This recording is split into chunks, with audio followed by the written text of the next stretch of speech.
Las cosas técnicas que medio complican la vida. Bueno, vamos sumándonos todos. Bien. Perfecto. Bueno, quien quiera interrumpirme, vuelvo a decirlo, no hay ningún problema. Habilita el audio y me hace la pregunta.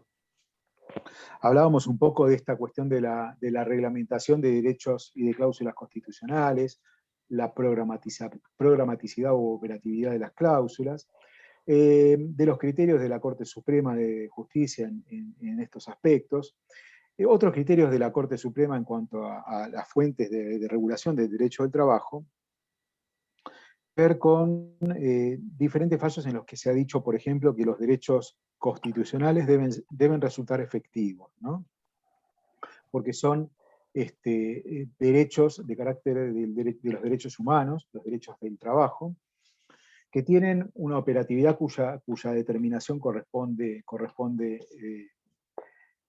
al intérprete de esa cláusula constitucional y de ese derecho, ¿no? Que es necesario darles toda la plenitud que estos derechos constitucionales, a los cuales estos derechos constitucionales apuntan, ¿no? En base a lo que dice el artículo 75, inciso 23 de la Constitución Nacional. Y las reglamentaciones no pueden alterar estos derechos. Como mencionó la compañera recién, el artículo 28 de la Constitución Nacional, la reglamentación que se dicte no pueden alterar los derechos reconocidos en la Constitución Nacional. En la causa Gentini, por ejemplo, en el año 2008, la Corte Suprema dijo que las leyes deben interpretarse a la luz de las condiciones del presente, ¿no? Con miras a los problemas del presente, ¿no? El objetivo preeminente, dijo la Corte en la causa Gentini,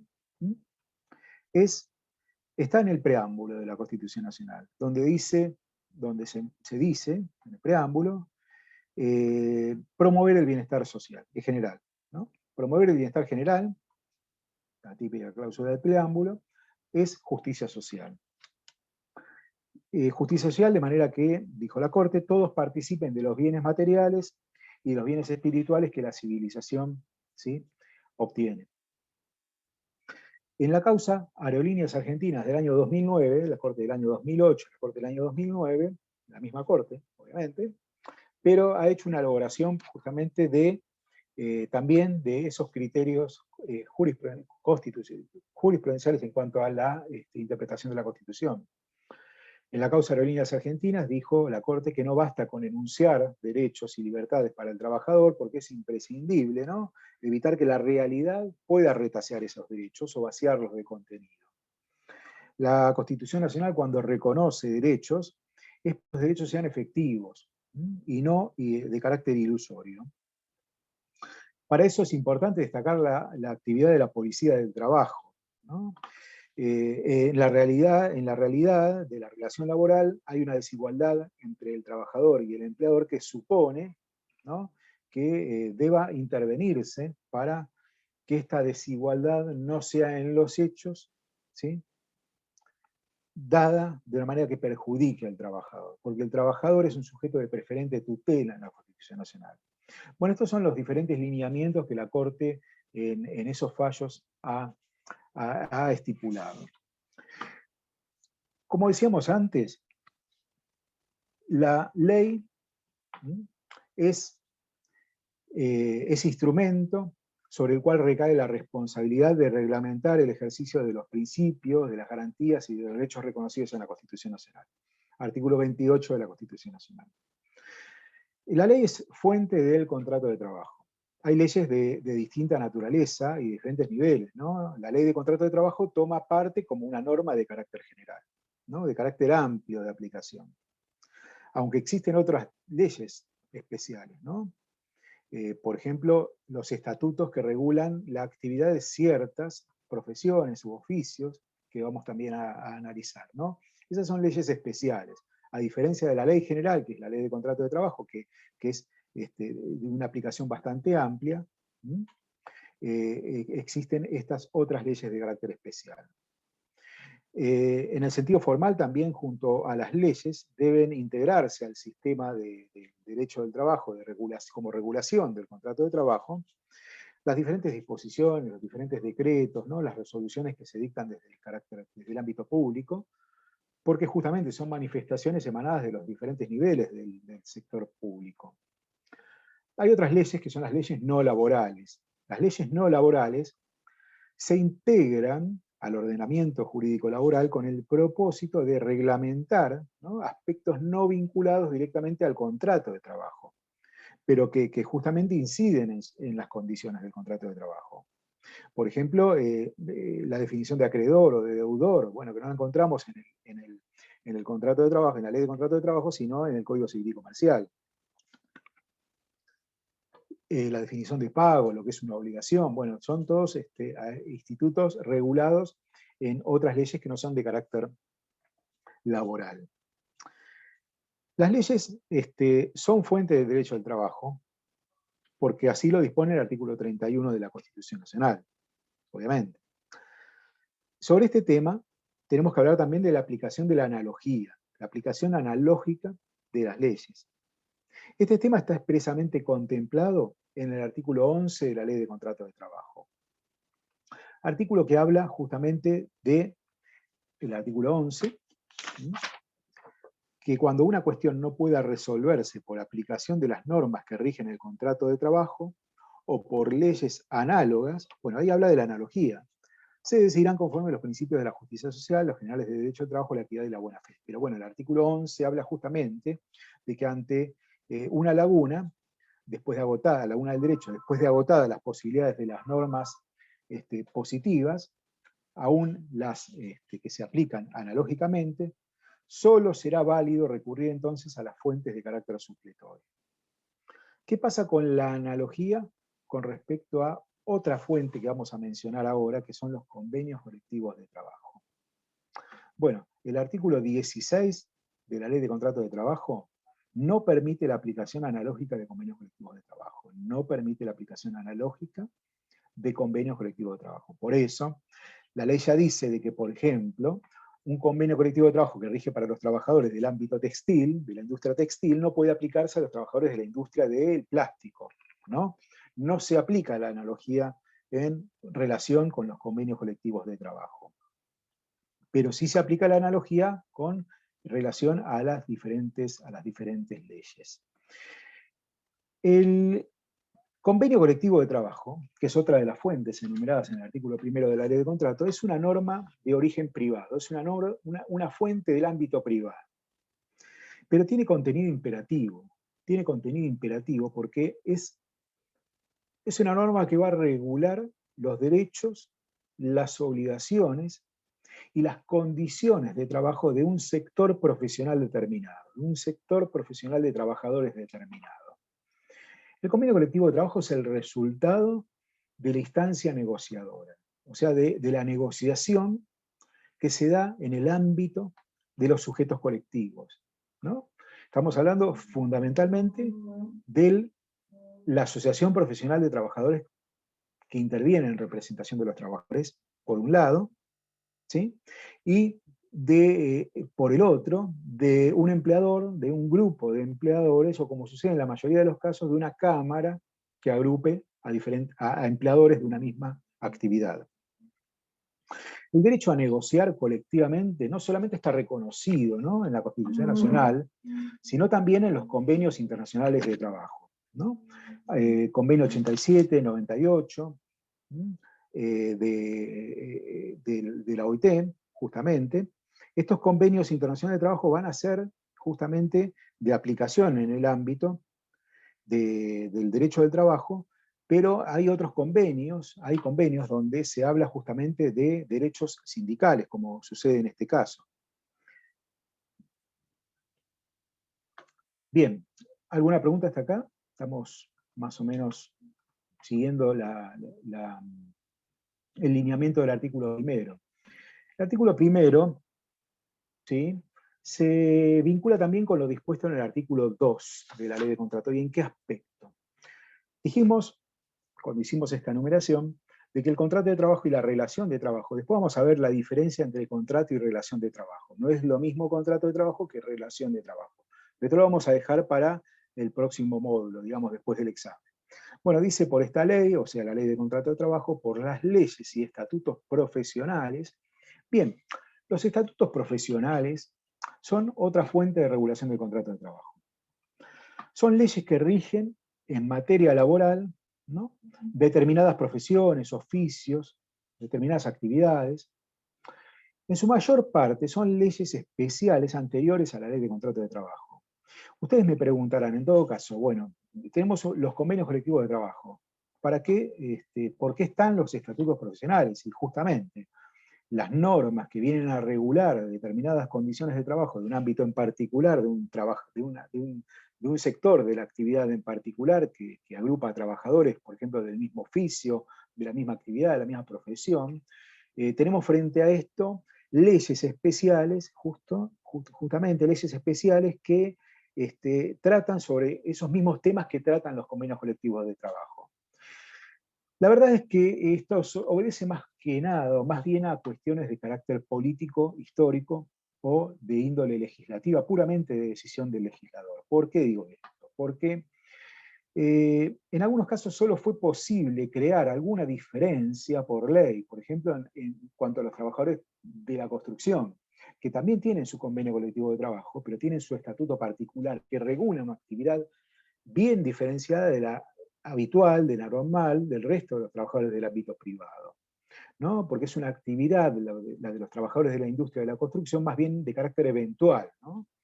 El trabajador, bueno, es contratado para trabajar en una obra determinada, termina la obra, bueno, ya no trabaja más, por eso no hay una indemnización por despido para los trabajadores de la industria de la construcción, y hay un estatuto que los agrupa y que contempla esa realidad bien diferenciada, ¿no?, con respecto a los demás trabajadores.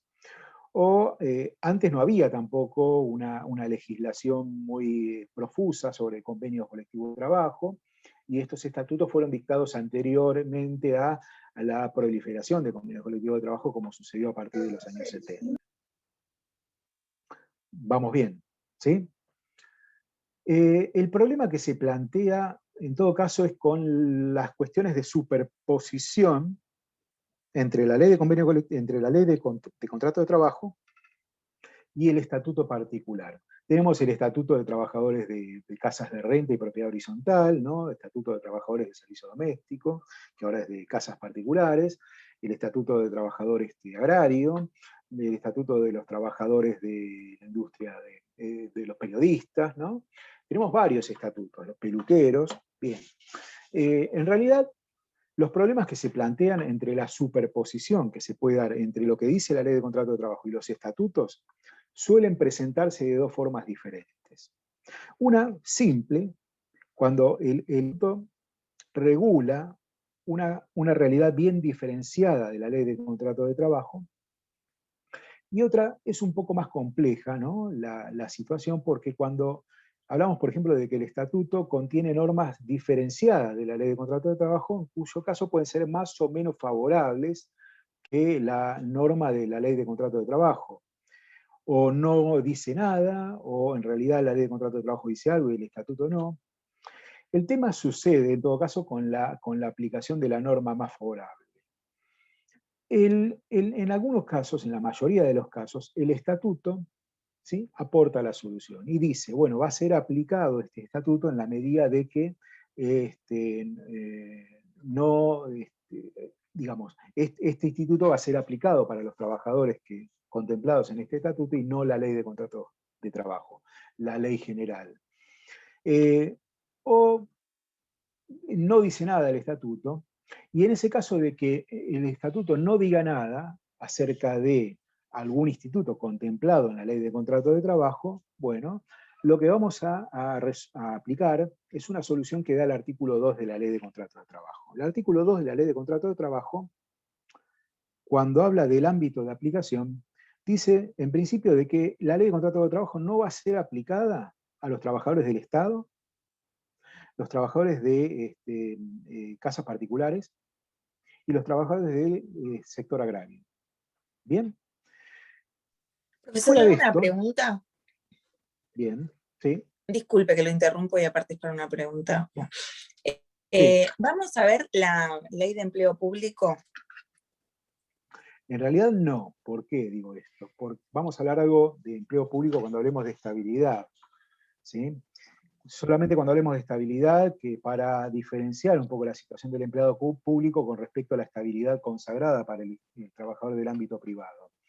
Eh, la- el ámbito del trabajo en el empleo público se ve más bien en la materia de derecho administrativo, porque justamente la relación que se da entre los trabajadores del Estado y el Estado empleador tiene que ver justamente con normas de derecho administrativo.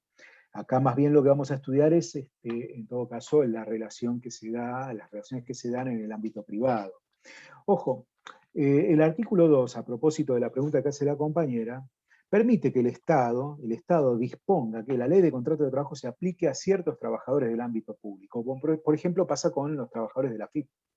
Los trabajadores de la FIP, Bueno, los trabajadores del PAMI, bien, a ellos justamente, se les aplica la ley de contrato de trabajo, pero esto no significa de que ellos pierdan la estabilidad, ¿sí? Que puedan ser despedidos por el Estado, ¿sí? Porque tienen estabilidad absoluta y propia como la Constitución Nacional consagra a los trabajadores del ámbito público.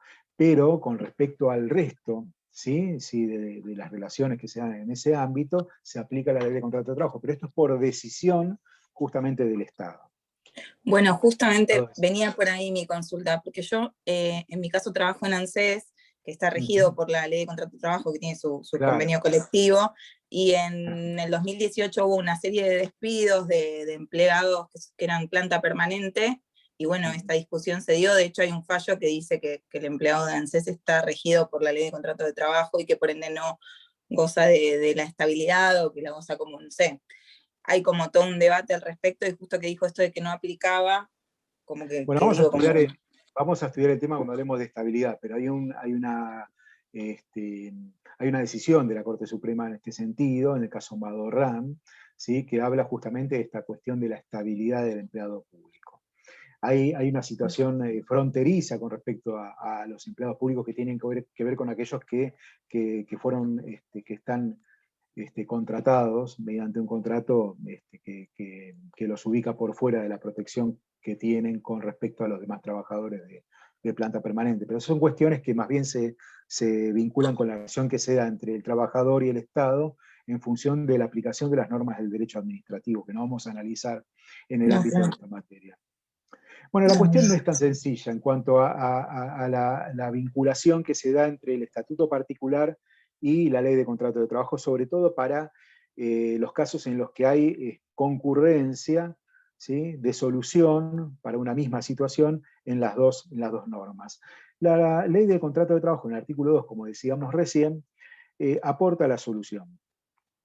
Va a ser, en todo caso, ¿sí? Resuelta la cuestión desde el punto de vista de un criterio que se menciona o que se denomina de compatibilidad, ¿sí? La aplicación concreta de este criterio de compatibilidad, bueno, tiene que ver con el hecho de que si esa norma de la ley de contrato de trabajo es compatible con la disposición del estatuto particular, bueno, va a ser aplicada, porque si no es compatible, no se aplica. Entonces hay que hacer un estudio de compatibilidad de las normas. Por ejemplo, en el ámbito de los trabajadores de la construcción, bueno, se aplica lo que se llama el fondo de desempleo. Cuando el trabajador ya no tiene más trabajo porque la obra terminó, bueno, a lo que tiene derecho es a unos fondos, ¿sí? Que se llaman fondos de desempleo, que el empleador va depositando todos los meses y que el trabajador, cuando termina de trabajar, bueno, tiene derecho a retirar esos fondos. Entonces no importa si el trabajador renuncia, lo despiden con causa, sin causa, bien, no hay indemnización por despido. Entonces el instituto de la extinción del contrato de trabajo no es compatible bajo este criterio de compatibilidad con las normas justamente del Estatuto de Trabajadores de la Construcción. Esto en cuanto a lo que serían leyes especiales, o sea, los estatutos particulares, que es otra fuente de regulación del contrato de trabajo. Para ciertos trabajadores no se aplica la ley de contrato de trabajo. Por ejemplo, trabajadores del servicio doméstico, o empleados, mejor dicho, de casas particulares, bien, trabajadores del sector agrario y trabajadores del Estado.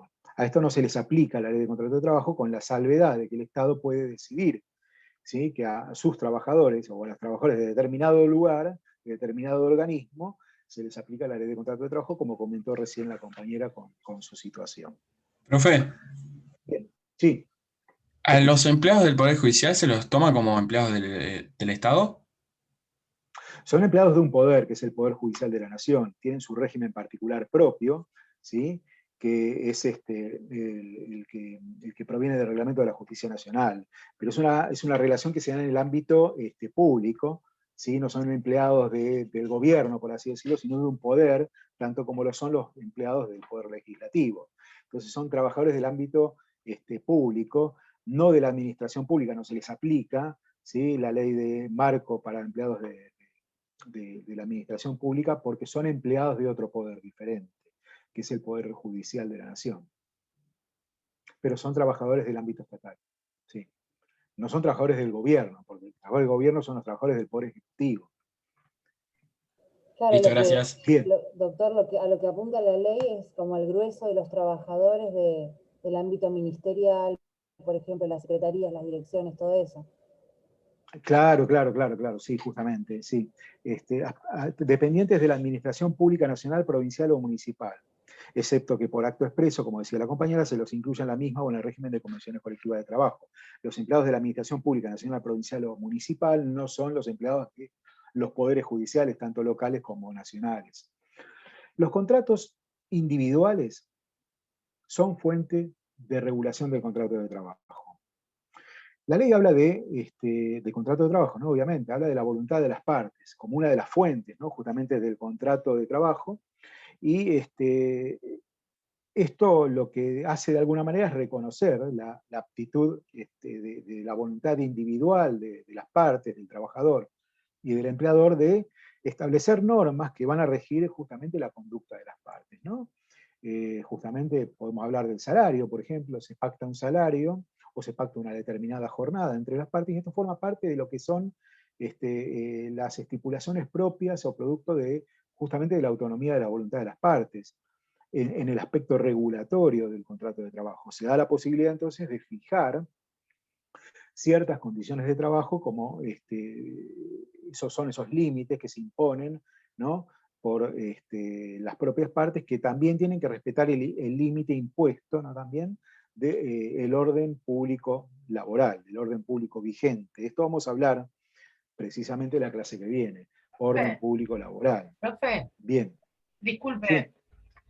es que en el texto de su plot, en el texto, porque un derecho del trabajo, habla de que en el contrato del derecho del trabajo, no, a diferencia del derecho civil, la voluntad de las partes pareciera ser inexistente, o como que habla de una subordinación. Sí, es cierto, es la realidad, obviamente, claro.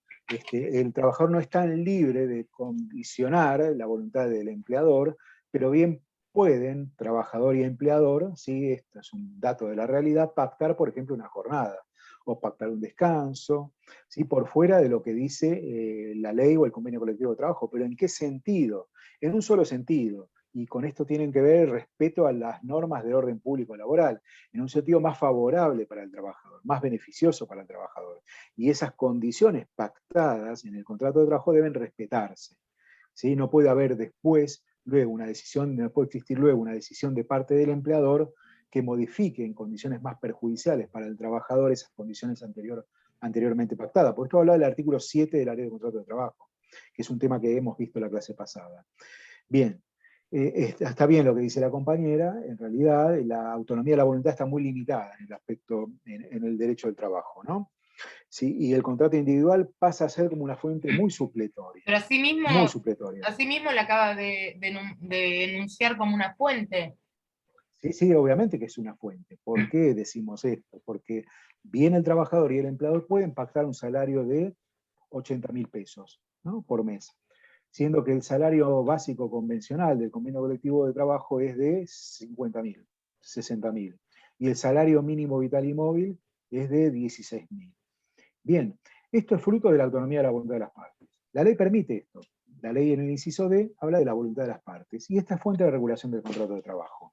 Y esta fuente de esta condición contractual pactada, ¿sí? El salario de 80.000 pesos, bien, ustedes me van a decir, bueno, esto lo impuso el empleador, pero el empleador, en virtud de una condición que está autorizado por la ley para hacer esto, digamos, que tiene que ver con la voluntad de las partes. El trabajador va a aceptar esta condición contractual, bien, y esta condición contractual tiene que ser más beneficiosa para el trabajador en la medida de que respete el orden público laboral. Existe el contrato individual de trabajo entonces como fuente de regulación, porque la voluntad de las partes es justamente una de las fuentes que menciona el artículo 1 de la Ley de Contrato de Trabajo y reconoce la autonomía de la voluntad que en ese aspecto regulatorio existe en el ámbito del contrato de trabajo también.